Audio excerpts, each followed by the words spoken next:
The Justice Department tried to seize the emails of 4 New York Times reporters and forced a gag order on the paper's executives. This, according to a lawyer for the New York Times. Well, this seems like a pretty big story, Ryan. Yeah, I would certainly say so. And it turned out that it was not some of the kind of White House reporters, that it wasn't the Maggie Habermans of the world that the New York Times was going after, although they did go after Mike Schmidt as one of these 4. But yes, this is an extraordinary breach of norms in the United States. It's not necessarily a breach of laws, though I would say it is a breach of the First Amendment. But the norms that we have operated under for a very long time are that the White Houses do not do this to members of the media. In fact, although the Obama White House did as well, so now we're at 3 in a row. Right, and the Obama administration was horrendous toward whistleblowers. Yep. The Trump administration was even worse toward whistleblowers, and the process is always a ratchet effect. That an executive ratchets up its power, and then the next executive starts from there, ratchets it further. The Biden administration, I think, has to start to roll this back. As the report notes, this continued under the Biden administration's Department of Justice, though what exactly is the Department of Justice under Biden isn't exactly clear. If Merrick Garland doesn't take office until March, then in some ways it's still running on the acting folks that were holdovers from the Trump administration. How much culpability at this point do you think the Biden administration has for this? I mean, I think they would know the sort of basic mechanics that are going on at the DOJ. And this, I mean, listen, I've never worked at the DOJ, thank God for that. But I do think that something of this magnitude, they would at least be aware of. Now, the White House says that they were not aware of it until the story broke. And that may well be true. But the people who were sort of in Biden appointments that would be overseeing the work of the DOJ, even in a transition, I think would have been aware of this. Well, I wonder what else is going on that they say they don't know about, that is just kind of a holdover from the Trump era that they haven't gotten their hands around. Well, in fact, they were aware, though, we know, right, because they went and told the New York Times. Right. That's how the New York Times found out. It's because the Biden Justice Department went to them and told them, but put a gag order on the information. And what's obnoxious about this is they did not come forward with an apology and say that they're backing off all of this immediately, and say that and say what they should have said, which is that they're launching an investigation into how this could possibly have happened. Right. And anybody involved is being put on administrative leave until we find out who approved this on what basis.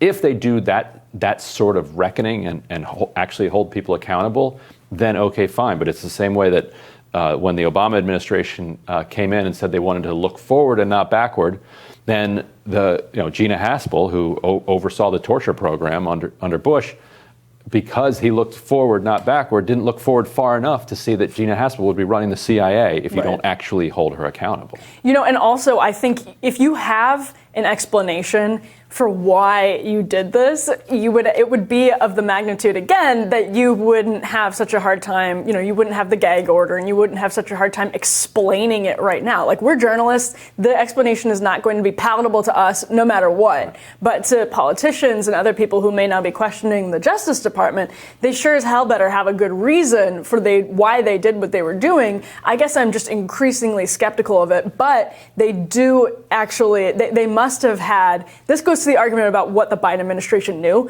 because if it was a big enough deal that they were going after journalists in this way, then the Biden Justice Department would know what they were looking for, because it would be such a big deal that they had to look for it in the first place. So if they're going after something that important that they need to do this to journalists, which is a breach of norms, as you say, I would think the people who were in charge of the transition on the Biden team knew what was happening. Right, and it suggests a willingness to continue to go after whistleblowers, which needs a complete relook from people from the bottom up.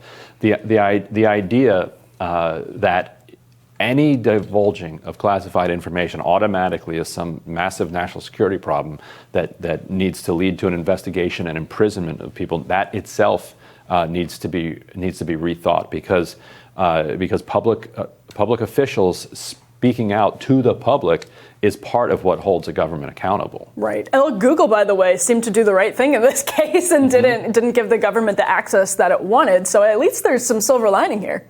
It is, but it reminds me that Google has all of the access to all the stories that we're working on about Google. Yeah, no, absolutely they do.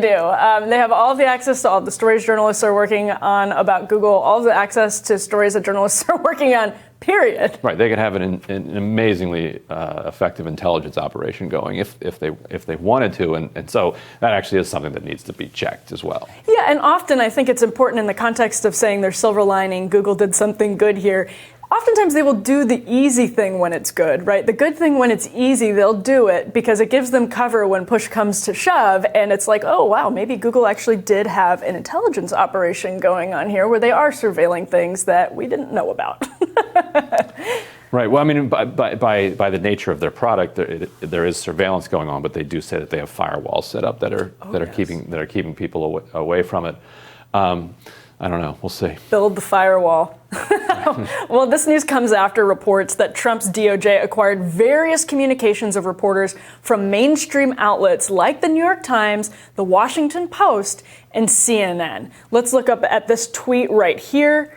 There you go. The Biden DOJ is now framing this as an effort to come clean and close the chapter on Trump-era abuses toward the freedom of the press, sort of as we were just talking about. We have a tweet from Senator Blumenthal as well. The gag order is unconscionably concealing DOJ's legally dubious probe of reporters under Trump, requires full public disclosure. That's Senator Blumenthal calling on the DOJ to, quote, come clean. And to be clear, he's calling on the Biden DOJ to come clean because that gag order was issued under their authority. How much do you think this is going to ripple through and fall back on the Biden administration ultimately? Well, so there should be not just an IG investigation, but Democrats like Senator Richard Blumenthal should hold hearings. Yeah, and should look at both the role of the Trump administration in this and what did the Biden administration do and how quickly did they move on this.